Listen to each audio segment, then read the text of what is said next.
Dun, dun, dun. Hey, look! It's Fridays with Jarod on Bring It In, TrueHoop's little Zoom thing from home but Jarod's in Paris. How are you, sir? I'm well. How are you guys? Good. New trend is that with actual basketball, I think we've rehearsed on this show so much, having an hour's worth of conversation when there's nothing to talk about. But now that there's something to talk about, we're like overwhelmed with things. We're bursting with topics. So we should get right to it, Jarod. Let's do it. Let's kick off. Well, it wouldn't be Fridays without Jarod with some kind of political drama.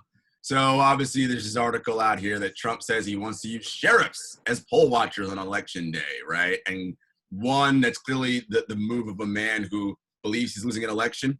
Two, it also promotes his false ideology, which is that there's voter fraud. And I say this all the time on this show, right? Voter fraud is a myth, but voter suppression is in fact real, right? And the idea of using sheriffs also speaks to his base, and it's a clear signal to potential voters who would vote against him, right? We're sending sheriffs here, and they're going to find any kind of slight infraction or made-up reason to cause you to not vote, right? And that's so what he's actually doing by saying sheriffs are out here is going to suppress votes because he is trying to steal an election, literally right in front of our eyes. We see what's going on with the post office, and I feel like this thing happens where we're all going, oh my God, look what's happening. But the people who have the power to stop stuff are not stopping it, right? Like, because he shouldn't be allowed to do this free reign because we have checks and balances. That's the whole point of living in a democracy versus living in a dictatorship or in a monarchy, right?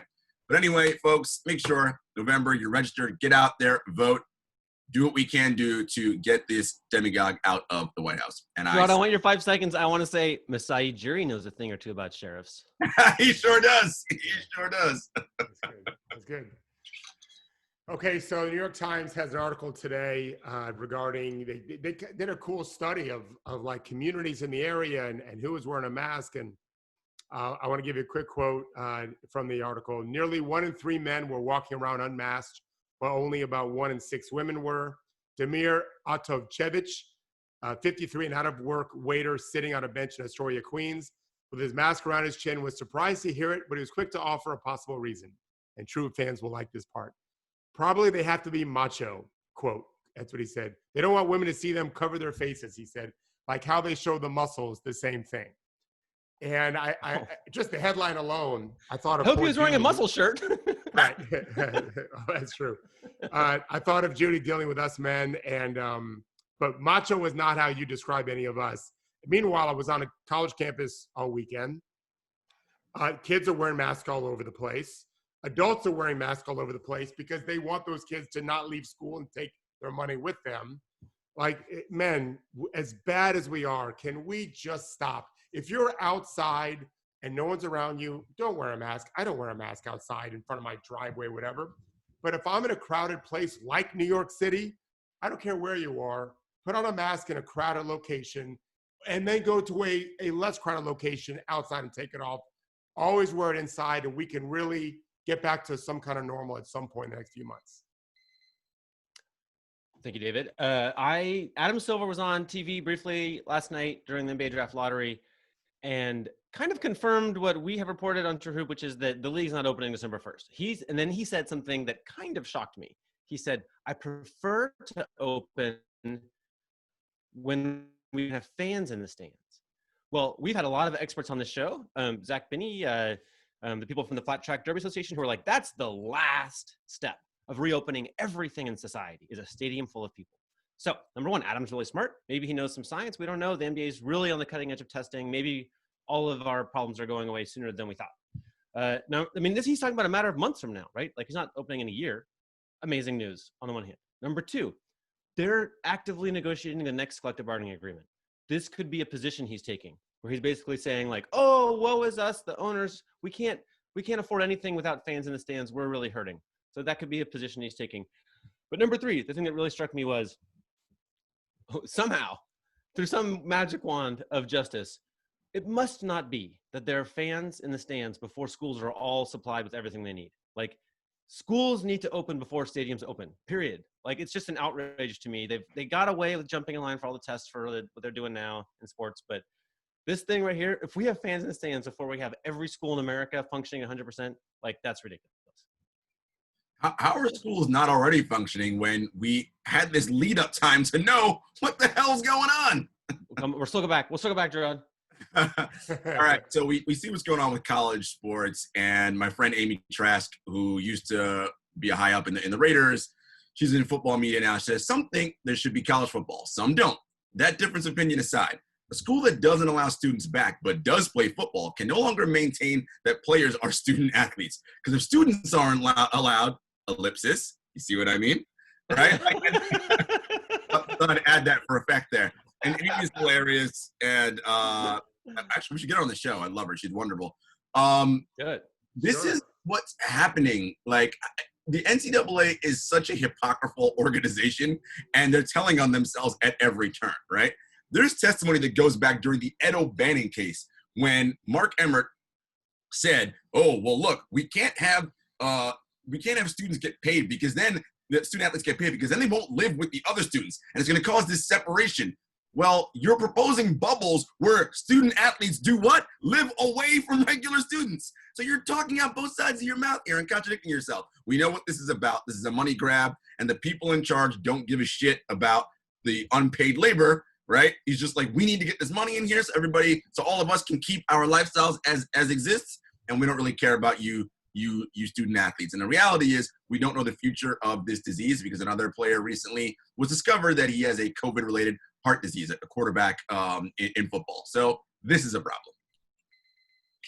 Dang. Hold on, Judy, 1 second. Jarod, Randy's asking. Well, we know what it's about. The #1 band in the world, the capitalist machine. Nothing but the hits, baby. The hits. I like that part. Okay, thanks, Judy. So last night, much to Henry's chagrin, we were able to watch the best player I've seen since Tim Duncan that isn't what I call a primary ball handler, although he does handle the ball. He was last night. Yeah, Anthony Davis put on a show, and you're gonna understand my point when I get to my third bullet. I thought he played with a ferocity, almost like there was an anger in him that you don't always see with him, although you see it a lot more than you're used to. The one thing I've noticed in these playoffs is a lot of rebounds are kind of scrums. They're up in the air because everyone's kind of feeling healthy, and there's a lot of people competing. Davis ended a lot of those last night. Like, give me that motherfucker, rip, and you were not going to take it away from him. We're watching a video as I'm talking, and you're seeing block shots, and there was a couple plays last night where it was very obvious to me that he knew I'm by far the best player on this court, which he was. LeBron was terrible, or at least bad for LeBron standards, and Davis carried the day. I have major questions about the Lakers going forward. I did pick them a couple different times, at least as co-favorites. I have major concerns about LeBron. I'm sure we'll talk about it some. But I don't want to lose the fact that Anthony Davis as a competitive monster is a beautiful sight to behold. Last night, he looked like that player who can be Defensive Player of the Year and MVP in the same season. Yeah. Or Giannis, like Giannis. Yeah. That's how Giannis plays. All right, so the lottery was last night, and it's amazing how few people care. Like, it just generated no buzz. But there was a lot of reminding me of the Odin Durant year, where I was a younger man at that time, and I accepted what a lot of people said, which was like, oh wow, it was lucky for Seattle, they got the second pick, and so now they don't have like the drama of trying to make an actual pick. And I was like, oh, and I think I probably even wrote something like that. That's so messed up. Like, this is the culture. I mean, really smart people are saying this. Actually, John Hollinger tweeted something about like Cleveland was good to get 5th because that's where they can get like the kind of player they need. It's like, you can get that player 1st or 2nd or 3rd or 4th if you have that pick, right? Here's the thing. If you know what you're doing, if you know who you want, there's never any benefit in falling. The only benefit in falling is the actual thing that most NBA executives a lot of are best at, which is deflecting blame, right? You advance your career. Like, and Lenny Wilkins ran the Sonics then, basically they were like, oh, he can't possibly get fired for this, right? If he ran the Blazers, he could get fired for this, right? Who cares? We're trying to make basketball teams good. If that's the gig, you just want to be up in the draft. Everyone who tells you that falling in the draft is good is someone who's coming from this culture of we don't want to win games. We just want to protect our careers. I'll yield my time. Well, this is a good place to transition because Ethan Strauss, friend of the show, wrote an interesting article about the NBA ratings declines, and everybody knows that this is one of Ethan's like pet projects and something he constantly is in search of. And it's such a nuanced and layered conversation. I know we'll get into more of it later, but it seems so weird, right? Because the NBA is in a place right now where it has more young, talented stars than it's ever had in its entire history, right? There's so many good players and so much good talent spread across the league, but that's not translating into the numbers that we're used to seeing. And what I'll posit is this. We need to stop looking at ratings as a defining characteristic of is this popular or not? Because I think a lot of the younger generation who watches games, and Henry, you said this before, your son doesn't watch full games. I know 20-something-year-olds who don't watch full games, right? Like the people on this pod, we're probably a small group of people who watch games beginning to end. Most people go on House of Highlights, Bleacher Report, whatever, catch the little highlights they need to see. Then they're more engaged in the Twitter conversation and the celebrity aspect of the NBA. Part of that, of course, is the NBA's fault because the NBA has always marketed its superstars more so than anything else. But they are the most visible, put together rich guys in the world, right? And that is a draw, and people like that. So there needs to be a way that we look at the drama, I think, of that, and how do we figure out how to monetize that? We'll talk about it later. We will. We are talking about it. All right, so there's speculation LaMelo Ball will go number 1. I tweeted last night that I wouldn't take him in the first round. Oh, wow, I didn't see that. I said as of today. As of today. That's A+ trolling, David. A+ trolling.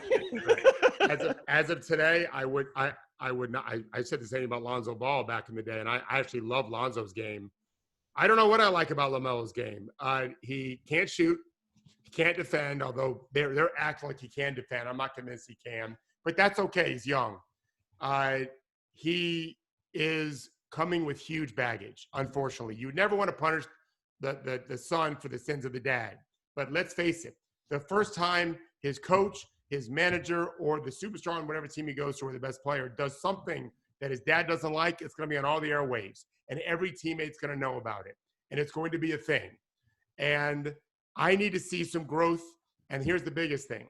Growth in that part, but the biggest thing is he did not play a serious game. His team went 5-20-something last year. He wasn't there the whole time. Look at it past Nurkic like my. Oh, this is about winning. Like, we're trying to win games. The playoffs, I talked about AD, these are men trying to crush each other's skulls to win a game, metaphorically speaking. It is about battle. It is hard to win these games. The style doesn't work. I don't need the 6'7" professor from And One. I want ballers. And until he's that, I wouldn't go near him. Judy, I'm not sure you're alone. You didn't find that very funny. All right, so I don't know much about gambling, but I did look before. After losing badly to the Lakers last night, the Blazers are serious underdogs as far as gambling goes, which I bring up only. Wait, hold on 1 second, Judy. So David often talks about coaches do the same thing. They do the same, conventional play until they get way down, until it's 3-1 or 3-0. Then they might try their bag of tricks, their coaching bag of tricks. And he called me bereft when the Cavs were just losing the same way to the Spurs in the finals in 2007. We've been talking. So to me, if I'm Terry Stotts, now is the time to do what the special trick is, right? Let's not wait. I feel like the Blazers playing conventionally with, I don't know, maybe Zach Collins comes back, are about to get hosed here, right? Like, they're not going to win this series unless they figure out a new thing. So my thought is, here's where we can play the video, Judy, if you don't mind. This is just LeBron having a very easy time. Look, he's having a very easy time. Gary Trent's not that. Oh, I think you could probably put together a highlight reel of just passes, like LeBron, who's not moving very well. We'll talk more about that. Can't help his team by being ferocious in the paint. But what he's doing is just surveying the court and finding the opportunity. I think maybe you want to focus there. And well, on that particular play, we call that in transition, it's a 1-to-5 play. we practice it all the time. The 5 is racing rim to rim. The 1 is pushing it like right side extended. The 5 gets ahead of the 1. The defense is shifted over towards the 1 in the rectangle he's in, and he fires the pass 1 to 5. It's a great play. It's Nurkic just was lazy, right? There's another play. David, do you remember the one where I can't believe how athletes work. Like LeBron was in the air and he like makes a pass over here, I think to Anthony Davis for 3 maybe. But meanwhile, before he lands, he also checks the post where JaVale McGee was open. He's like, oh, I could have gone there. Oh, like, so I can't look 2 places while I'm in the air. So this is a separate thing, but I do want to address it because it's one of my favorite things about watching the NBA, having watched so much non-NBA in my life too. So think about our heartbeats. Boom, boom, boom, boom. Okay. Everyone until the NBA passes the ball on the first heartbeat. And the NBA guys pass it on the second one. What are you talking about right now, David Thorpe? How do I not know about this? This is the coolest thing ever. What? So they just watch the game and they just have the extra beat before because they haven't landed yet, or they can take another half step before they throw it. That pace is what separates NBA players from college kids and high school kids who run around like crazy people, doing everything on the first beat. And that's what it looks like. And you're exactly right. Watch how guys save the balls when it's going out of bounds. They find people. It's incredible. They're taking that extra beat. And this is what we try to teach in our gym all the time. Slow it down. You can have time. You do have time to read what's going on. So you're exactly right. Now, back to your first point real quickly on LeBron. Yeah. I love what you're saying, of course, Henry. And we talked about this before we recorded. I don't know that LeBron can score 50. I know Harden can. If you want to play the Rockets and not help out anyone, you're going to get destroyed. Because James is going to score 50 and foul out 3 of your players for sure, maybe in 3 quarters, okay? You have to have some other level of help. I don't know if LeBron can do it. They should try that. Let's make sure we build a wall around Davis. Let's stay home on the wide open shooters who clearly finally, they didn't shoot great. They just made better than 5 of 32 from game 1. And let's just see what LeBron can do. And if halftime, if he's cutting you up, then you can always adjust anyway. But I don't know that he can do it. He's going to play bully ball, so I don't think you can put Trent on him. You're going to have to put Carmelo up on him. And even Nurk. I mean, put some big guys on him. And Whiteside. That would be a nightmare for him. Zach Collins if he's back. Huh? Zach Collins if he's back. Zach Collins, right. He'll bully Zach, but Zach is definitely very, very tall. Yeah. But don't let him just do what you said, Henry, which is find the open people. I don't know if he can do it. I don't know if he can beat you by himself anymore. Well, what happened to Nasir Little? Where's he? I don't like. Yeah, Terry Stotts is probably not going to give him a lot of run, right? A rookie. Play Wanya Gabriel. Maybe it's who knows, a personality thing. Because I like Little at North Carolina, but Coach, you brought up an interesting point about LeBron. I mean, again, we're not saying anything, but he just doesn't look right? Like he just doesn't. He's not moving like how he moved all season long. And you brought up an interesting point before we started that you don't just age in 4 months and look like that, right? Like that's not how aging works. Like something is going on with him that we don't know about. Maybe it'll come out later, but he's not moving as freely and as well as he should be. But we talked about coaches and not being sort of static and trying different things. Be like Nick Nurse, right? Like, oh, let's just do whatever's going to get me this win and not care what it looks like. I mean, he used the box and one when he was like, wait, they got no Clay and no Steph? Cool. I mean, and no Durant. I want to put box and one, let Andre Iguodala and whoever else beat me. And they couldn't, right? Like, I love it. I think coaches need to be a lot more free about trying different things. But, you said it at the beginning, Henry, it's about protecting your job. So you'll get fired for playing box and one and it not working versus losing 4 games to 3 playing conventionally. It's a pretty orthodox. Like I was on Ethan's podcast yesterday and talked about the coaching ranks as like the priesthood. And David, I say this with respect. I recognize you're a very good friend and a coach. Like, but there's not a lot. Like Nick Nurse, if they lose that series, like gets filleted, right? Like this is why it doesn't happen, right? It's like oh, was he thinking this is the pros? You can't go box and one. That's 8th grade, right? Like, and there was a disturbance in the force yesterday. Like the priesthood closed rank, but I don't recall any event like this ever. The pandemic's changing everything, but like this George Karl thing is outrageous. You know what I'm talking Mark about? Jackson. Yeah. So I mean, the whole thing is so super stupid. On the most It's basic so level. dumb we're going to talk about it on our show. So dumb. Let's bring it up. But let's not even bother with the backstory. The fact is, two members of the priesthood, Mark Jackson, and George Karl, are going after each other publicly, which basically never happens. I mean, you can go back, try to prove me wrong. True. Find 10 years of NBA broadcasts where there's a coach commentator. Find where that coach says anything to criticize any other coach. I dare you. Like, it's always like, oh, he's just doing a great job. He's doing a great job. Like, they are in a different battle, which is for control of the court against the league and the referees and the players, right? They're united they're not going to go coach after coach. Like I've done a lot of interviewing coaches, and they're, maybe after a couple of drinks, they'll be like, I love what I did there. But mostly it's just like, that guy's a genius. That guy's a genius. Everyone's a genius, even though they're not all geniuses. I did love Mark's clapback. He's like, I wasn't even talking about you. He was like, and I never lost to you as a player or a coach. Be well, or whatever. However he ended it. I was like, that's yeah. I think Henry knows that I think that having this agile mind is super important as a coach, and pride is a killer.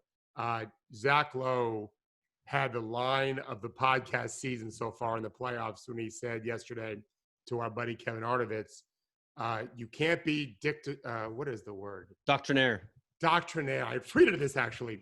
You can't be doctrinaire in the playoffs. Yeah. I love that so much. It's a huge mistake to just, this is what we did to get here, which is why, Henry, I called you in 2007 about Mike Brown. Yeah. The LeBron Cavaliers thought that they could win against the Spurs in these games, this veteran squad, and it just was never going to happen. They're going to lose every game tight every time. And we know close games can go both ways, not when you're the Cavs versus the Spurs. Yeah. You had to do something different. You had to change it up. So I'm a big believer in that. And try an idea. If it doesn't work, move on to the next thing. You only have to lose 4 times before you're done. So don't be sticking to one subject. I think that we'll see how Bud does with Milwaukee. That's what Zach was talking about. And I tell you on the coaching side, though, the most impressive thing, and I wrote this last night on Twitter, of what I've seen so far in 2 games, or 16 games now, is the way the Lakers have guarded Portland. Yeah. Let's not forget that Portland was an offensive juggernaut. And they've got 100, and I mean, they had 60-something before the subs came in yesterday. They have been absolutely stifled. I give Frank Vogel a lot of credit for that. The Lakers are playing championship-level defense. What are they doing? It's hard to even figure out. So I think it's a long list. I'll just do a couple of things. First of all, I think they're hyper alert and aware of what's going on, what their job's supposed to be. They're executing their strategies. We're going over this screen. We're going under this screen. They're bringing a physicalness. You and I, we've laughed about Nurkic being on the ground a lot, which is amazing when he's so big. But in the previous seeding games, Nurkic was on the ground a lot because he was diving. In this series, he's being hit. Like, everybody's falling down all the time. Yeah. Oh yeah, there is contact. And Dwight Howard, who's never been soft or the toughest guy, he has brought it. JaVale McGee is a jumping jack. He's everywhere, which is all he really can do. But when he's not doing that, he's at nothing. So they're bringing energy to the defensive effort. They're bringing, I think the word probably best used is force. There's a force to how they're playing. Utah has done that to some degree against Denver. Mm-hmm. They brought a force to the paint. If you watch that series, when Denver guys are cutting, they're being hit. Yep. And sometimes there's fouls being called. They're clearly okay with that. There is a force they're bringing. Miami's done that to Indiana. Normally, Indiana's doing that to people in previous years. So I think the Lakers have brought that. I also think Portland, we all thought this would be the case. They had a little extra rest going in from Saturday to Tuesday. They have been in the playoffs now for 3 weeks. Yeah. Right? They're allowed to be a little bit tired. I have a lot of faith that they'll come back, but there's no guarantee that they'll score 110, 120. The Lakers can really guard, and they did all year. In terms of malleability of coaches, how much of it, like, guys, is the regular season and what you do there in some ways a mirage and can fool you into thinking something that's not true? i.e. the way you play, right? Because the style of play in the postseason is so different.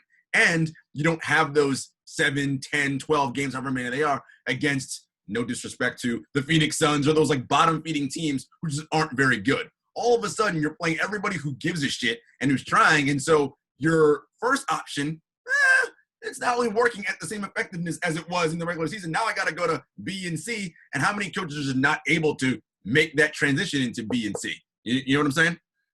Oh, of course. And players too. And don't forget that you can, in the NBA, the games come so fast at you. It's hard. I talk to players obviously a lot. Back in the day, you had to prepare for Tim Duncan and then Kobe Bryant to be a different position. And you couldn't give them that much. You couldn't give a player much information because they'd be overwhelming. So just a couple of tidbits. But now there's only one opponent. And so maybe you have to guard 2 or 3 different people over the course of a week, but it's just 2 or 3 on the same team, same sets. It's way easier to lock in on what they want to do, what tendencies can be. But you're also learning. I don't know if you guys saw this when, I think it was the second Jazz game, Donovan Mitchell was mic'd up.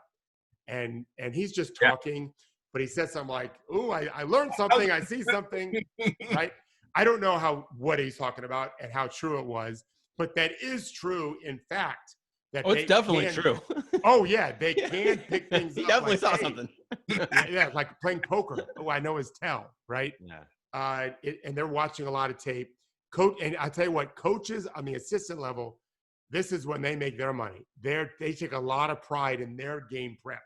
And so they might say something to a player in the regular season, and the player may blow them off a little bit, which is okay. Players ultimately are the ones who have to make the decision for themselves on the court. They're the ones being evaluated.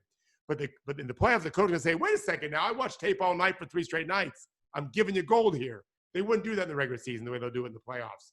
And the player will listen to that. So it's more of a slog. It really is. Why can't coaches watch video during the day? I mean, what the hell? Like, why? I'm sure they do. Right? I always think about this Colin Powell thing where he was like, if you're good at your job, you can do everything you need to do between like 9 and 6, then you can go home. Like, you're not going to wow me by staying up all night. Steve Spurrier is famous for. He was the master of that when he got to Washington. When he went to the Gators, he just said, people said, well, they say you play too much golf. He's like, listen, it's football. It's not brain surgery. I don't need to live in my office to figure out how to score points against these guys. He was right. He knew exactly what he was doing. It ties into the story you talked about, Coach, with the mass in the New York Times, right? It's the macho culture of like, well, I stay up all night and I crunch film. And it's like, why? Are you too dumb to get it in half the time during the day? Like, why do you need to be up till 5 a.m.? Like, but it's this like bragging thing about like, look how dedicated to the craft I am, that I can do it for 36 hours straight without rest. Yeah, typically 1 hour should be enough anyway.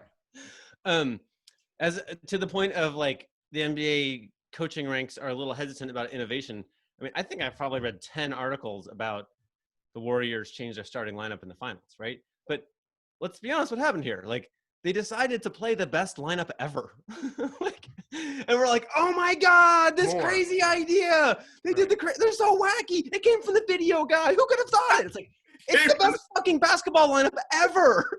They played it. Like, how could this be alarming? We played it more than we used to, right? Yeah. Well, it's also like the Lakers and this whole idea of like, oh, they're playing AD at the 5 more. I'm like, yeah, because that's the best fucking idea. Like, he's going to kill every 5 in the league. Yeah, good idea. It's cursing Coach, Friday. It's my fault. In the Nuggets Blazers series, and you know, Big Mike, I love Michael Porter Jr.'s game, but we talk about it again when we chat offline and stuff. Defensively, how like, you know, it's a struggle at times, and how the Jazz literally hunt him when he's on the floor for pick and roll. And like, I love when coaches break this stuff down. Like, can you talk about when a pick is set or a screen is set, how many sort of machinations the defender has to go through in their brain when they know a screen or a pick's coming? So I quote this all the time, so forgive me for this, Henry, you know it well, but Huey Brown once wrote 30 years ago, whatever, you set screens for one reason, to make defenders think. And it's my single biggest teaching point in my gym. It's brilliant. It's the smartest jewel of basketball wisdom I've ever heard in my life. And so the reason why you have to think, and why, for example, the Rockets like to switch so much, it removes that thinking from the equation. So you're thinking, am I going over this? Am I going under this? If my guy's involved as the screener, am I flat hedging? Am I hard hedging? Am I absolute blitzing, which is trapping? Am I bluing it, which means I'm laying low? They call it downing it, where I just stay back. I got to think about all those things. Some guys you're making go left no matter what. Some guys you're making go right no matter what. There's lots of things going on, and the screen makes you think. What am I supposed to do based on personnel, geography? Like, where am I on the court? Right, time and score is a factor too. And so, and you have to be computer brain, and no rookies are computer brains. They just haven't had enough simulations yet, right? And so even veterans mess up all the time. All the time they mess up on this. And now you've got, we call ghost screens or veer screens, where you'll see a player running like in a set of screen, but then he jumps around and doesn't hit anyone because he wants to be open for the shot, because he wants you thinking he's sitting screen, but he doesn't screen. And you've got changing screening angles. And then we have what we call screen rescreen, which we practice all the time. So set a screen, use a screen, then rescreen at a different angle, come back the other way. And then you got refusal screens. So I'm not going to use the screen, but I'm making you think that I'm going to use the screen. And then what really is hard, and this is where the Thunder has failed miserably, is when they're doing their ISO or just kind of two-man screening game, what they should have what we call false motion, which are guys moving around with no interest in scoring, right? They're not weaponized, but they're occupying help defenders. The Thunder have spread everything out for maybe a CP3 or Shai Gilgeous-Alexander or Schroeder pick and roll with like Steven Adams. The other three guys stand still and allows the Rocket players to stay what we call their shell. They're in just one place on the floor, locked in on their target, and it's easy for them to know what they're going to do. If you get moving off the ball, again, false motion at it, well, now if they don't stay with their man, he could get a layup. So you've got to at least honor that. And I think they'll do that in game 3, but they haven't done it yet, and it's made them much easier to guard than they should. So a lot of things are going on, and for poor Michael Porter Jr., who, by the way, Jarod, I was studying him yesterday. He's really a good shooter, and more than half of his buckets come, I think 56% come without a dribble. And so if you're guarding him, you got to get under his chin on the catch and make him dribble. His effectiveness goes way down. But if he can learn to score off the dribble too, which it's fair to guess that he might, you're jumping up a level like Kevin Durant, LeBron James, and Paul George, and all the world's super tall, fast, athletic guys that score well and can dribble it. They're the all-stars. That's how Pat Bev can guard players like Kevin Durant, though, right?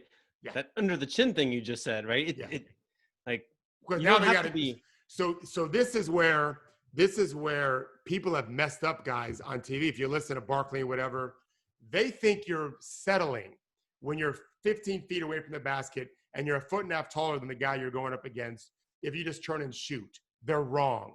Right. The little guy only has one chance to guard you if you put the ball on the ground. The 15-foot, basically uncontested shot is a freaking free throw for these guys, unless they have doubt. The coach that puts doubt in his own player's mind that you're settling for the 15-footer is making a mistake.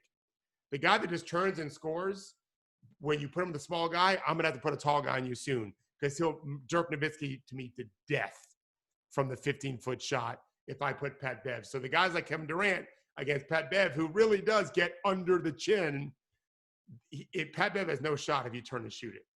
If you put it down, it's my ball. There's so big men are mostly shooters now, which is awesome and fun to watch, but they're not accustomed to that decision making, right? So to me, there have been several possessions during this playoffs, and I've had a better memory. I would rattle off who the players were. Like, big man has the ball with like no defense whatsoever early in the possession, and I was like, oh nope, just gonna swing it. And then things break down, and now the dude's completely freaking covered, and now he shoots it. I'm like I feel like if that person catching the ball was Donovan Mitchell, like 100% going up, right? But the big men are like, no, I'm not. It's not ready for me yet, right? It's too early. But I feel like no, if you're a shooter, if you're certified to release that thing, release it when you're wide open. I mean, come on. And if you're not, don't throw it to the guy not weaponized to shoot. Yeah. Right. I would tell my son, don't throw it to that guy. He's not going to shoot it, and we need everyone weaponized. It goes back, Henry, to something we talked about. I think it was yesterday with Pop's Spurs team against the Heat. Yeah. I knew this was coming up. Team, where Pop knew the longer you wrestle with that snake, the less likely you're going to get a good shot off. They were just so fast and smart. I mean, Wade, Bosh, LeBron are three of the smartest defensive players you'll ever come across. So take the first one you get and look for it, like hunt those, and let's hope for the best. I mean, the truth is, history would be very different if the Spurs were the Lakers from game one. If they just couldn't make a shot and they just kept launching up shots and missing, the Heat would blow them out. But if you don't even give a chance at it, you're not going to know. And they got hot, and that was it. If they could have played 2 weeks from then, who knows what would have happened. David, you're giving me an idea. What? In my second job as shadow coach of the Blazers that no one listens to, here's what we're going to do in game 3. Let it fly early. So summertime, the Spurs approach was an approach to overheat LeBron. Like, he literally had come out of games because he's such a giant man. Like this is my barrel-chested dog over here. She doesn't cool very well, right? Like, because her heart is far from the surface of her skin, right? And LeBron had come out of games with cramps, right? This is like so they literally had this has been written about, a strategy of like, LeBron wants to solve every problem on defense, and he will run around like crazy. And so summertime was just to make him just spin cycle, right? And then he gets really hot, and then he slows down. If we think LeBron's not moving well right now, this is what the Blazers should do. Like, we talk about making him prove he can move on offense, but they should prove he can move on defense, right? They should summertime it up. Just shots from everywhere. They definitely, there's no question they should challenge him on both ends. I mean, he is the key to the series, in my opinion. AD, they have no answer for. No one in the world does. You can take two teams, any two teams, and create an all-star roster, and no one's going to be able to guard Anthony Davis for 7 games effectively. But LeBron injured, which is what we think he is vulnerable. And they should exploit the hell out of that for sure. When he has this habit of like let's say Carmelo races to the corner on the break and KCP is a little slow getting there, like next time LeBron's like, let me get this, right? Like, that's what you're exploiting, right? Is he just wants to go help he wants to go fix every problem. One thing he did though. Go ahead, Henry. No, that's right. Finish it. Oh, I was going to ask Jarod if he heard this. I really like how leaders lead. I like how they inspire their team. I like how the best leaders build their team's identity. They help to build it. And so in game 2, when LeBron during that audio thing was saying, "We built different. We're built different." My knees shook. I was so excited. Like, no, they're not. They're not built different. They're no different than anyone else. But when LeBron James, AD's not listening to that, but the other cats, like, hey, we're built different. Like, it's like a placebo effect, right? Like, they believe it. And if you believe it, as George Costanza would say, it's not a lie. It's brilliant branding this is where we're all critical of LeBron, as we should be where we need to be. But this is where he's done a hell of a job. And the proof is more or less in his results. They believe it, and that's why they're defending the way they are. It's not just Frank Vogel, who's done this before too. It's LeBron. It's AD telling LeBron, hey, I need you to be this great defensive player because I'm going to do it. Well, they both did, and everyone else has rallied to it. And they are a championship level defensive team. I just don't have any idea yet if I could trust their offense anymore. It's leadership style, right? Like we talked about this in the beginning of the pandemic when we were all watching The Last Dance, which of course Henry will never watch. But I still have it on the DVR. But it's that style, though, right? LeBron is much more of a rally, like, come on, guys, we built different. And again, if you're Alex Caruso or player number 8 or 9, you feel some kind of way about that. Like, this dude believes in me. But MJ is telling you you're a piece of shit and you better get your ass up to my level. That may work for some people, may not work for others, right? Like, that's just some people need. It's like, because I've been a coach, and coach, you know this. There are messages that you convey differently to different players, right? There are athletes who I could call out and challenge in a public setting, and that's going to work for them. They're going to work their ass off. They need it. They might need it. They need it. I got to take them out. I got to coddle them, tell them how great, and I'll get the same result. But it's knowing how to communicate that, and that's working for the Lakers. Right. But let's be honest, though, to my ongoing campaign to appreciate LeBron's obsessive and particular mindset, what did he get most mad about last night? I'll tell you. When the referees misconstrued whose ball it was. LeBron knows whose ball it is, okay? I don't want to compare myself to LeBron in most any ways, obviously, but that looks just like me when I'm in the stands Yeah. and I'm screaming at my son's coaches because they don't realize these fucking guys in stripes are going to give the ball to the bad guys. Yeah. For whatever happened, like, or it's like one of my biggest pet peeves is when we're clearly in the bonus and they haven't looked at the clock to see it, and they're about to end, and I'm screaming, and there's videotape of this, like, we're in the bonus, and I'm screaming and screaming. I liked it better when I was on the bench because and that's a moment when everybody's silent at that moment, right? There's been a boring foul. It's a high school game, and you're like, because I'm paying attention to that kind of stuff, and so So LeBron, like, that was an outrage of justice. That's exactly what LeBron saw. This is an outrage. Also, he's like, how could you not know, right? He knows. Right. He knows 1,000 times over. Of course he knows. Right, for sure. It's so funny. Yeah, that was actually good. I don't like the coaching interviews. I would love, Henry, your opinion on what they should do differently. I love the mic'd up stuff. And most of the mic'd up stuff is kind of boring. But you never get anything terrible, and you do get gems, and I like that. What would you do at the end of quarters instead of these terrible coaching interviews? Well, this gets a little bit to Ethan's point about ratings are down. That was the intent. To me, like the profound point here, I think, is that no young person's ever watching a 2.5-hour show with commercials again. Right. They just don't. Like, they watch Netflix, they don't watch a movie, but they have a phone in their hand. And to my theory of like how we would edit articles is we don't want to give you an exit point. Right? If there's this boring paragraph, now you're reading on your phone and you're wondering if you should switch back to the Twitter app, right? Like, if we give you a boring paragraph, you're just gone. So, like, the NBA is just riddled with exit points. Like, every single young person watching is like, I mean, I talked about this yesterday, but, like, you know, my son's watching, he likes it, but every second he's getting an invite to go play video games. And he has to decide not to go play video games, right? But once the commercial break is 3 minutes, like, for the 7th time or the 11th time or the 20th time, like, we're done. You know, like, so and actually quickly, like, there's some good conversation here about do TV ratings matter, and Jarod, you started it. So they don't matter if we're in some kind of competition to assess what's the most popular sport, or they don't matter if we're talking about will the NBA in the future have audience. True, but right now they pay all the bills. Like, now 100% of the bills. So and so what happens is, you know, like, recapping, Disney and Turner pay basically all the money that matters. And they only get that money from selling commercials, and they only get that money from ratings. Okay, we can pretend it doesn't matter for now. It's fine. But there's one other thing. I've never heard anyone discuss this. It just occurred to me while you were talking, Jarod, but there's this thing called theory of valuation. Public companies can't just spend money because they want to. They have to justify it they have fiduciary responsibility. They have to justify it to the stockholders, right?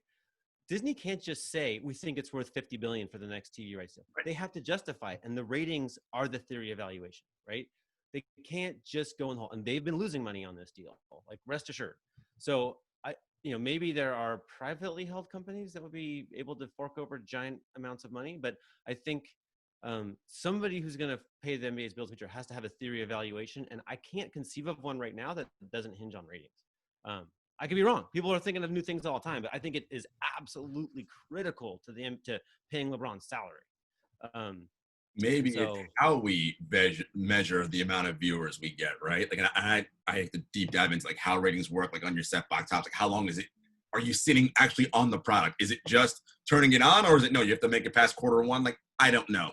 But it seems to me there are so many challenges, mainly because the model and formula we're looking at was the model we looked at 20, 30 years ago. Like, yeah, if you look at, like, I've talked about this before, one of my favorite shows, Beverly Hills 90210. Shouts to our guest who we had on during early quarantine.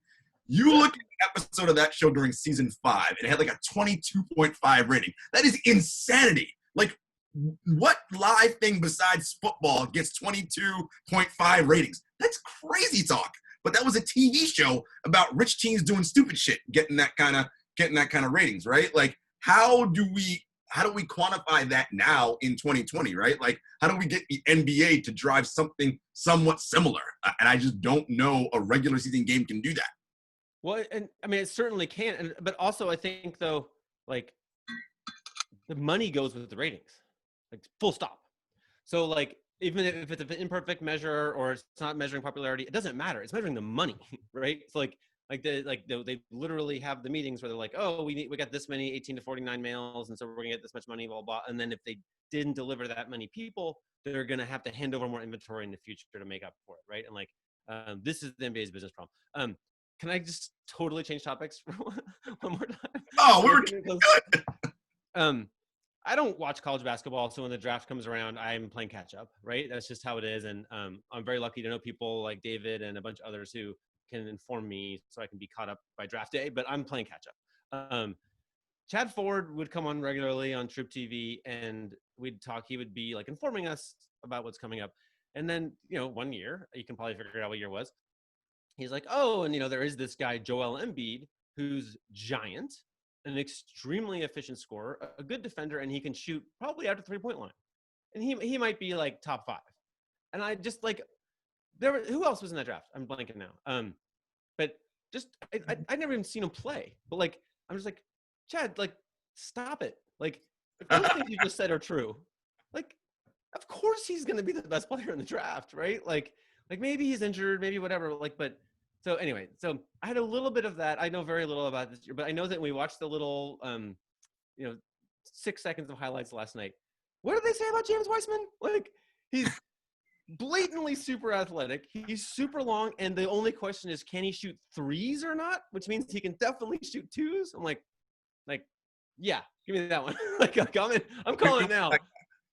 With no research, I will take James Wiseman.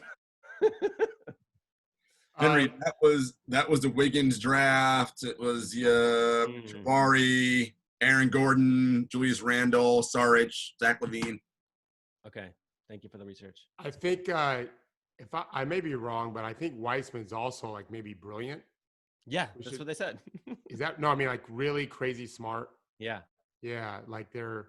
I don't know what his downside is yet. I just haven't paid attention for the same reasons Henry said. I'll start watching when we get closer to when it actually matters. We don't have much tape. That's the problem, because he was out like almost his entire freshman year because of NCAA bullshit. Right. Yeah. Is he That's from what it Memphis? says in the box score. Out NCAA bullshit. Yeah, literally, I mean, it's NCAA bullshit.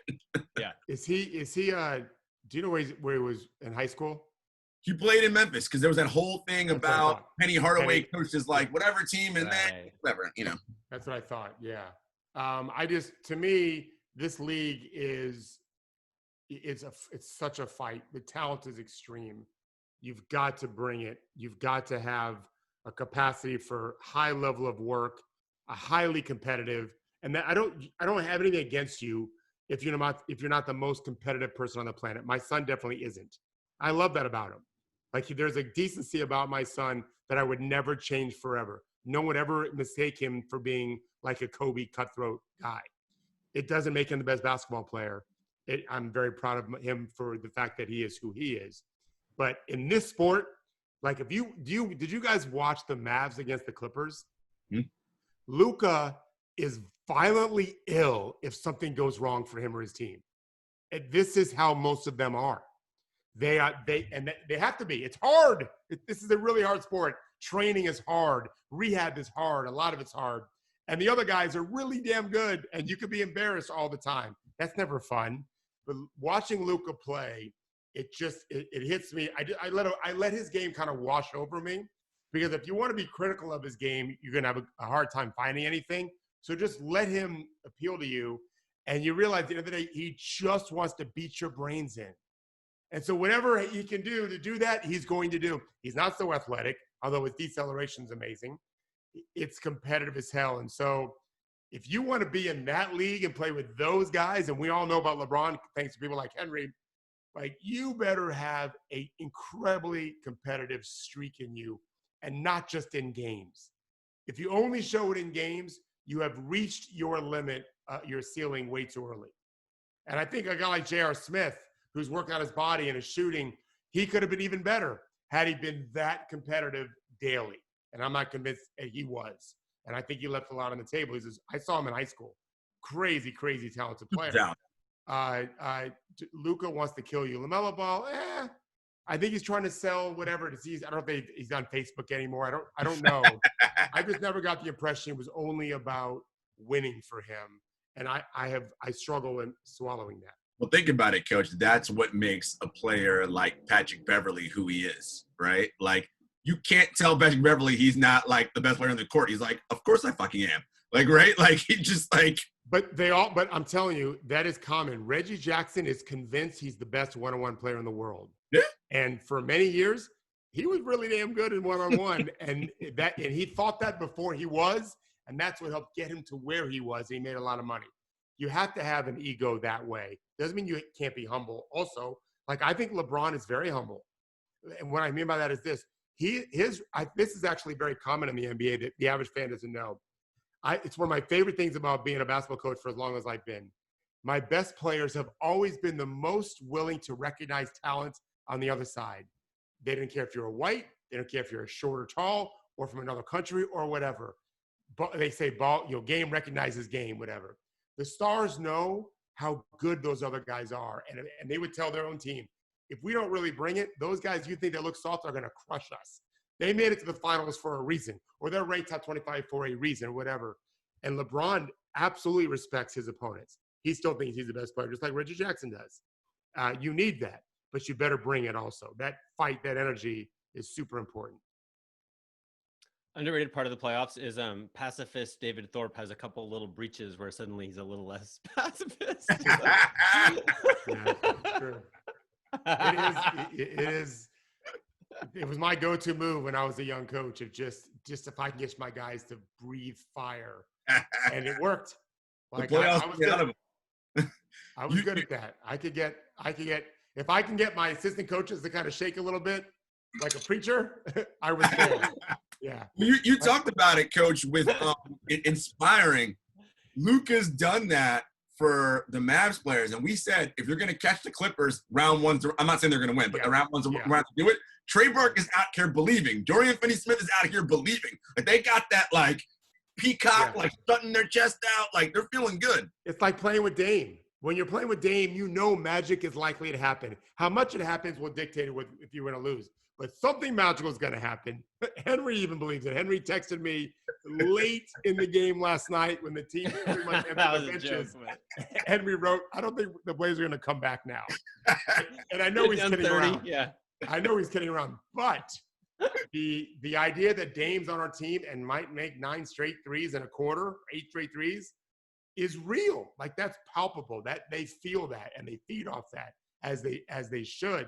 But my point is, those guys wouldn't be able to do those incredible acts if they didn't also bring that fire all the time. And so when I'm evaluating draft prospects, that's the first thing I'm looking at. Always the first thing I'm looking at is how badly do you want to crush the other guys? Because if you're just about style, I think the league's going to eat you up. I didn't like Zach LaVine. I still don't like Zach LaVine as a talent to help you win a championship. I was just never convinced it only was about beating those other guys. I call them the bad guys. Whatever team I'm on, they're the bad guys for that 48 minutes or 40 minutes, whatever. And I was never convinced Zach had that mentality. And Jeremy Grant did. Why didn't you? What did you see in Zach? I saw the cool. I want to dunk the ball. I want to score points. I want to look the part. And you're allowed to grow out of that. Absolutely, you are. I don't know the Bulls have ever helped him get to where he needs to be. Where I thought Jeremy Grant understood. And Joe Harris, my 2 favorite players in that same draft, I just want to beat those bad guys. Like, whatever I have to do to help my team beat those bad guys, I'm willing to do. Whereas Zach LaVine, he was only 19, by the way, when I first evaluated him. I thought Zach, and maybe he was even 18, I think Zach felt like, what can I do to look cool and score points and be the man? And that just doesn't work for me. I want you to want to beat the bad guys badly. Do you like David uses this word, it's a slog. Yeah. And I feel like when you show evidence that you're cool in the grime and the muck, whatever, then that's how you win David Thorpe. That's why Nurk is now my favorite player in the league. Let's talk more about that. It's going to hurt so badly. I mean, I'm an old man now, but I can't even imagine falling down. But back in the day when I take charges, whatever, and I played, it didn't hurt that much. I was 6 feet tall, whatever. But Nurk is this enormous man. I can't. And he plays like, here's what it is. Nurk plays like Pat Bev does without the anger. But the effort's there. The fierceness is there. And this is what I love about AD last night. Davis, who is amongst the best players in the world, had a recklessness about his game where if his body got hurt, hey, it's the playoffs. Like, I'm okay with that. I love that. Like, and I think, I mean, that's why we love Dwayne Wade. Man, Dwayne lived on the ground. He played unlike a superhero in that sense. He was not trying to protect himself. He needed to, right? That's why we love Larry Bird. Like, Larry was forget about all the other talent. Larry just balled out. And this is what I think. My favorite thing about these playoffs, guys, is there are no fans. The players are the fans. Mm-hmm. And so watching, it's hard in an NBA game when they're all scrunched together. But now they've got space to move around, and they are in it to win it. And it's so, they literally, like, they're sick to their stomachs when they lose. It's a competitive game. It's not just entertainment. It's a game. David, that's the answer to your question. Huh? That you asked what should they do instead of the dumb coach interviews? Yeah. We should have like constant highlight reels of the best player reactions on the bench, right? Oh, that's so good. It's cliche-ish, but and narrative, but it's so true, right? Like, they are literally going back to when they played the game when they were younger, and it was just them, and there's nobody cheering on you. But you can see it, like in that Rockets game yesterday, when the subs had got the lead back, and Harden is like literally running out onto midcourt, like, yeah, like, and I'm like, Jesus, these dudes are like so amped up and excited. And you can, and again, about that breathing spirit, they all feel it and they're loving it. Like I said, I think this will be the best like playoffs we've seen in a long time. Yeah, I agree. Yeah, you're not stupid to say that, is for sure. There's one other little thing. I take notes during the 9x90 and things that we want to circle back to. And it struck me, Jarod, you made an amazing point that basically like the NCAA has indefensible logic, right? Always. But then it struck me that like, if you have a hustle, right? If you have a money-making hustle, yes, you just milk it as long as you can, right? You don't have to. Now you sound like Trump. Drag it out, man. Just drag it out. Get as many years as you can. Henry has a thing where he calls me and I answer the phone in a particular way. And I always say to him, he's like, you can stop. I go, no, you got to commit to the bit. Like, once this is the thing, we die on this hill. This is forever till the end of time. That's how it's got to go, or else what are you doing? Yeah. I'm going to make one sports analogy to politics in our last 90 seconds, whatever. The reason why Team Trump is so against mail-in ballots is the obvious one is, the more people vote, the worse it is for him. But the less obvious one, but I think more important one is he's down 30 in a game, okay?